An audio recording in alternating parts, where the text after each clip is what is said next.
For Germany, it's the end of an era. And as Europe's biggest economy, there are some huge challenges ahead. From its increasingly complex relationship with China to climate change, all eyes will be on how Germany's new leaders grapple with these issues. But there's one German industry that reveals a lot about the country's prospects. It's cars.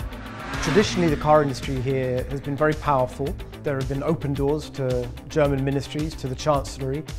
Germany's car industry is a vital part of its economy, with links to government that go back decades. How this world-renowned motor industry navigates the challenges ahead could tell you more than you think about Germany's future.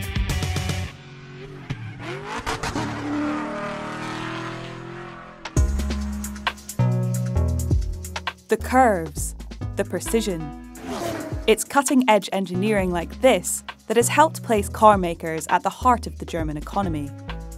And the industry has proved a bellwether for the country's future prospects too.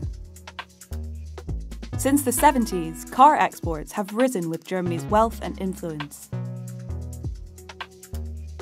Manufacturing is incredibly important in Germany. It represents around 18% of GDP, and of course the car sector represents a very large part of that. It's not quite, where the car industry goes, Germany goes, but this sector is absolutely crucial to the future of Germany and the future of its industrial model. But that industrial model could be under threat.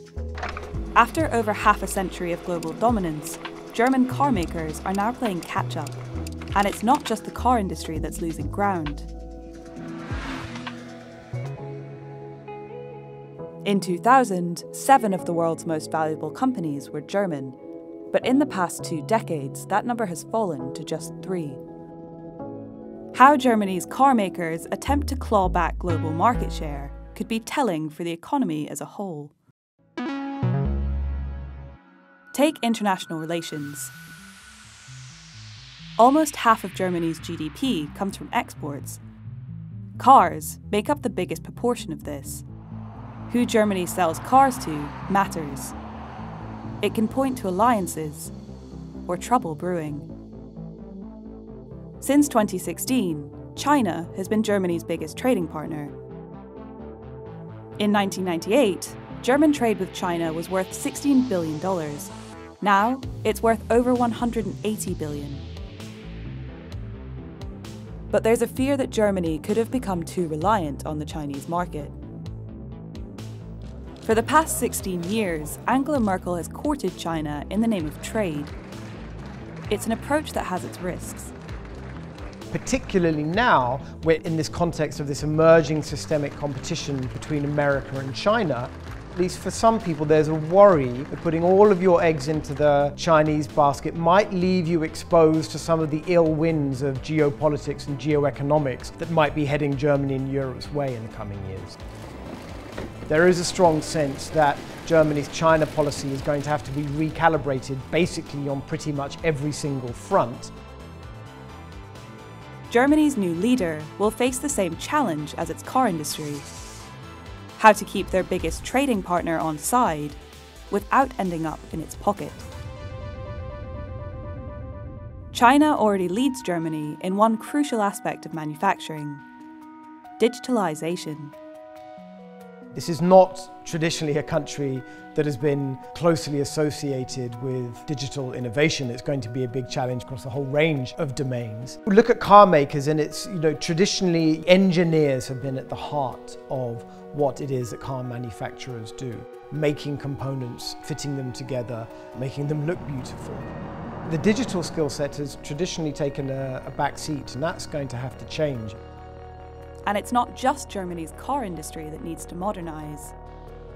Before the pandemic, 2/3 of German businesses said they still regularly used a fax machine.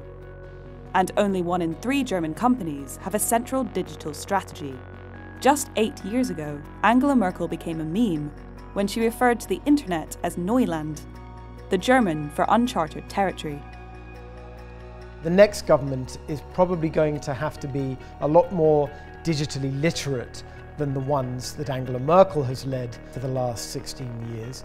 And it's going to have to do a hell of a lot more to translate the rhetoric on digitalization into the reality of fostering genuine change in this country, which has been severely lacking for the last couple of decades. But there's an even greater challenge that could define Germany's global relevance: climate change. Here, Germany's car industry is a microcosm for how the country will need to radically shift. Traditional forms of power will need to be replaced. For cars, that means a race to go electric. Nachhaltige Mobilität ist ein Grundkonsens in unserer Gesellschaft. Oliver Zipse took over as CEO of BMW in 2019. He's overseeing one of the biggest shifts in the company's history, a commitment to battery-powered cars. The whole car industry is launching a lot of electric vehicles now, and BMW is on the forefront of that. I think we need to speed up our efforts to keep up with the electromobility demand. It's a big market developing. Of course, we want to increase our profitability, and with the right set of components, products, I think that can be a very solid business foundation. Climate change has forced this shift to a greener future, but it was American, not German engineering that first realized it. An electric car can be the best car in the world. Although an early investor in electric technology, BMW has now fallen behind rivals in the e-car market. Other German car makers were slower still. When it comes to fostering innovation, the country is still in second gear. Although disruptive innovation does exist here, Germany's leaders could do more to nurture it. Let's see the acceleration right. That's good. Sono Motors is a startup based in Munich. Right. They're technically car makers, but their approach is light years away from the traditional brands. And what we're doing is we're producing an electric vehicle that is equipped with solar cells. They're one of several developers around the world trying to get a solar-powered vehicle to market. Their car, the Scion, can share power with the grid and other cars, and comes with ride-sharing software built in. Their claim is that they're the only car company that thinks the industry should be selling fewer cars. Their approach could upend the industry, and their ethos is emblematic of a new way of German thinking. We see ourselves as a mobility service provider. It's not only about the car, it's about the whole new mobility concept we're providing. Car sharing, ride sharing, power sharing, a car itself, solar integration, solar technology we sell to others. There's a whole new approach on how we think mobility should look like in the future. Small companies like Sono have the vision for a greener future, but Germany's politics may make it hard to realize. One of the challenges I think that you're going to see in Germany is that the next coalition is probably going to be made up of 3 different parties that may well have very different ideas about how to manage the climate transition. The sort of consensus-oriented approach that's deeply ingrained in Germany may not look like it is particularly well suited to manage this extraordinary industrial transition that we're going to have to bring about in the years ahead. So that's going to mean a very, very big role for the next Chancellor. And as efforts to digitise continue, Germany's new leader should plan for a workforce in need of upskilling. We're going to have a massive ramp up of jobs in the battery manufacturing sector. We're going to have a huge demand for coders, sort of digital skills, and a concomitant decline in the demand for engineering skills that we've seen. And as China's might grows, Germany will have to be more careful about who it gets into bed with. One of the things I think, for example, that you're going to see in the next legislative period is real investment in Europe's ability to stand on its own 2 feet, to ensure that it is not excessively exposed to the risks that could come from a stepping up of the strategic competition between America and China. Angela Merkel was careful not to scare voters with talk of transformation, but that's left Germany's new leaders with a lot to do. Germany has to do better, right?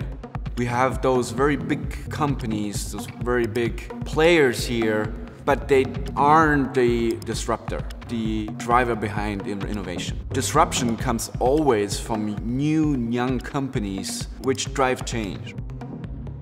German startups rarely grow into tech giants. Without making changes, Germany risks losing competitiveness throughout its economy. There's a nice German word, Zukunftsfähigkeit, which is roughly translated as the ability to face the future. Lots of people looking at these challenges are starting to wonder how zukunftsfähig Germany really is. And this really is going to be a big challenge, not only for the next Chancellor, but for the government that he or she is going to lead. Because a lot of people think that Germany isn't really ready and that it will need to act quite quickly across a whole range of domains in order to meet these challenges head on. Thanks for watching. To read The Economist's assessment of Germany's future after Angela Merkel, click the link and don't forget to subscribe.